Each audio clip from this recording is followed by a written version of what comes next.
तो दोस्तों आप सभी का स्वागत है फिफ्थ लेक्चर में हमारे एसक्यूएल सीरीज में। और आज हम लोग देखने वाले हैं कैसे हम लोग टेबल क्रिएट करेंगे। तो चलिए बिना समय गवाए शुरू करते हैं। तो दोस्तों क्रिएट कमांड हम लोग यूज करते हैं अगर हम लोगों को कोई टेबल बनाना होता है, और इसका सिंटैक्स काफी सिंपल है। आपको लिखना है क्रिएट फिर टेबल, उसके बाद ये टेबल नेम। तो ये टेबल नेम आप कुछ भी डाल सकते हैं, जिससे आपको सपोज कार्स का टेबल रखना है तो आप कार्स टेबल डाल सकते हैं।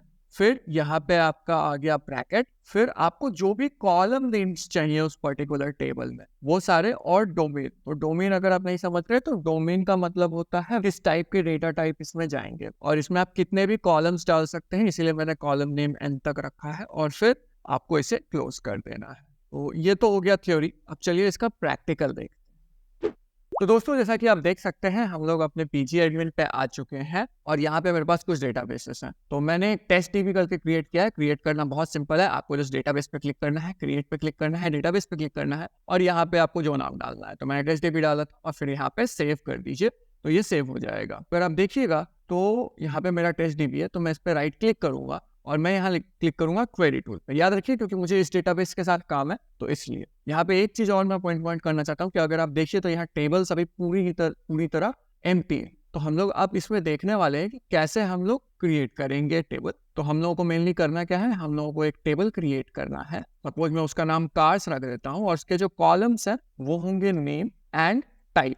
तो नेम में आपका आ जाएगा कार का नेम, और टाइप मतलब पेट्रोल या डीजल। देखते हैं कि इसको कैसे करना है। तो एक चीज मैं यहाँ पे पॉइंट करना चाहता हूँ कि एसक्यूएल जो है वो केस सेंसिटिव है। तो अगर आप छोटा में लिखिएगा तो भी चलेगा, बड़ा में लिखिएगा तो भी चलेगा। तो मैं यहाँ छोटा पे लिख रहा हूँ। क्रिएट टेबल, टेबल नेम क्या है हमारा कार्स, इसके बाद आप ब्रैकेट दे दे। तो अब अगर आप देखिएगा तो यहाँ पे आपको दोनों तरफ आ चुका है ब्रैकेट। अब यहाँ पे हम लोग नाम डाल देते हैं। तो सपोज मेरा कॉलम का नाम नेम है। नेम के बाद हम लोग उसका डेटा टाइप डिफाइन करना है, इसको डोमेन बोलते हैं। तो यहाँ varchar, और फिर यहाँ पे सपोज आपको जितना भी वेरिएबल कैरेक्टर्स चाहिए तो मैं 20 जनरली यूज करता हूँ। फिर कॉमा, उसके बाद आपको टाइप, ये भी एक varchar ही है, और यहाँ पे आप एक कैरेक्टर डालेंगे तो 1 डाल दीजिए, यानी पेट्रोल या डीजल P और D उस हिसाब से।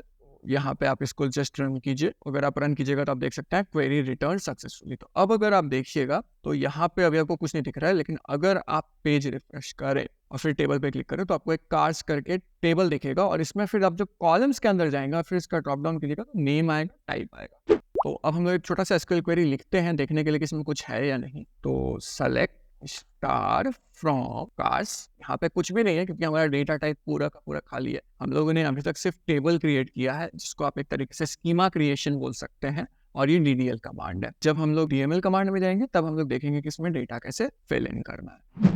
तो यहाँ पे मैं एक बात बोलना चाहूंगा आप लोगों से कि प्लीज जो भी मैं बताया उसको अलग अलग वेरिएशन पे जाकर के प्रैक्टिस कीजिए, आपके लिए काफी हेल्पफुल रहेगा। इसी के साथ हमारा क्रिएट टेबल कमांड कंप्लीट हो चुका है। अभी तक हमने सिर्फ टेबल को क्रिएट करना सीखा, बट इसमें कुछ रिस्ट्रिक्शंस भी आते हैं, वो हम लोग नेक्स्ट सीखने वाले हैं इंटीग्रिटी कॉन्स्ट्रेंट में, जो कि अगले वीडियो में आएगा। तो मिलते हैं आपसे अगली बार, तब तक के लिए बाय बाय।